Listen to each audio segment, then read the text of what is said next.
Halo, selamat sore Sobat Rusmi. Kembali lagi dengan saya Abdul Maulana sebagai Personal Assistant Project di Divisi Sekretaris Redaksi.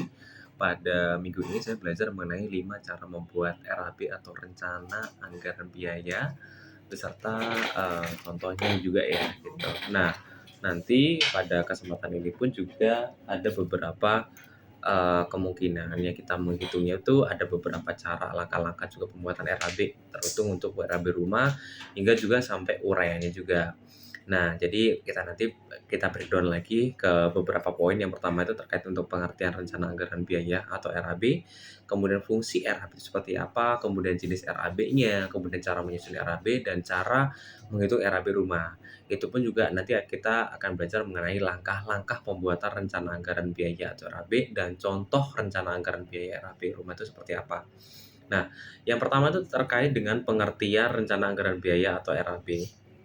Jadi, cost planning atau RAB itu merupakan perkiraan biaya yang dibutuhkan untuk setiap pekerjaan pembangunan atau proyek konstruksi. konstruksi. Jadi biaya total yang dibutuhkan sampai proyek tersebut selesai pun dapat diperkirakan dari awal ya. Jadi RAB itu sangat diperlukan sebagai acuan dalam pengerjaan proyek konstruksi agar pembangunan itu berjalan lancar. Jadi maka dari itu pun juga perlu dilakukan dengan rinci dan jelas untuk memastikan dana dan budget digunakan secara tepat. Jadi konsep ini pun juga digunakan untuk menggambarkan spesifikasi pekerjaan, peralatan kerja, dan tenaga kerja yang nantinya itu dilibatkan dalam suatu proyek. Nah, digunakan sebagai titik penentu juga dari harga awal sampai jadi. Jadi jika rumah itu ingin dijual kembali itu seperti apa.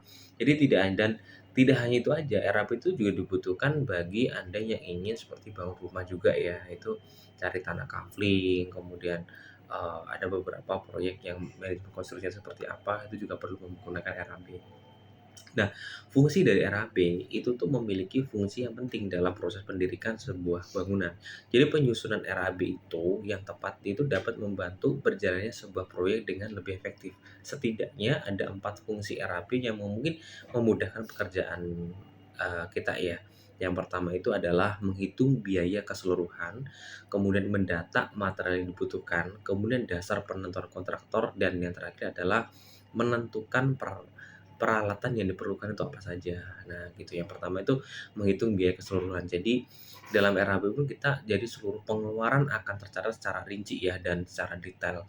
Jadi biaya untuk material, upah pekerja, peralatan, dan biaya yang lainnya itu yang dibutuhkan tuh dalam suatu proses pendirian bangunan itu ditulis dengan lengkap dan detail di RAB itu gitu. Yang kedua itu terkait mendata material dibutuhkan. Nah, itu tuh dalam setiap elemen pengerjaan proyek konstruksi itu juga untuk kebutuhan material itu akan secara tercatat dalam RAB. Karena itu, jadi diperlukannya ketelitian dan perhitungan yang benar. Jadi kesalahan dalam menghitung dapat berakibat dan terhambatnya pekerjaan itu juga nanti akan terdata secara jelas di material nanti. Nah, itu. Yang ketiga itu terkait dengan dasar penentuan kontraktor juga ya. Ini tuh yang pembelian vendor atau kontraktor itu dan konstruksi. Jadi pembuatan RAB yang benar dapat membantu dalam menentukan jasa kontraktor yang tepat. Jadi RAB yang dapat menunjukkan ukuran proyek yang akan dikerjakan dan kontraktor dengan keahlian apa yang dibutuhkan. Jadi yang terakhir tadi yaitu adalah menentukan peralatan yang diperlukan. Jadi menjalankan sebuah proyek itu tentunya membutuhkan peralatan yang tepat untuk memastikan pekerjaan berjalan dengan lancar. RAB dapat membantu menentukan peralatan apa saja yang diperlukan selama proyek pembangunan berjalan. Kemudian jenis RAB-nya. Jenis RAB itu tuh ada beberapa, yaitu ada RAB taksiran, kemudian RAB detail, ada RAB pendahuluan, dan yang terakhir itu ada RAB sesungguhnya. Jadi pada dasarnya tuh RAB itu tuh dikenal ada dua. Ya, yang pertama itu RAB umum sama RAB untuk konstruksi.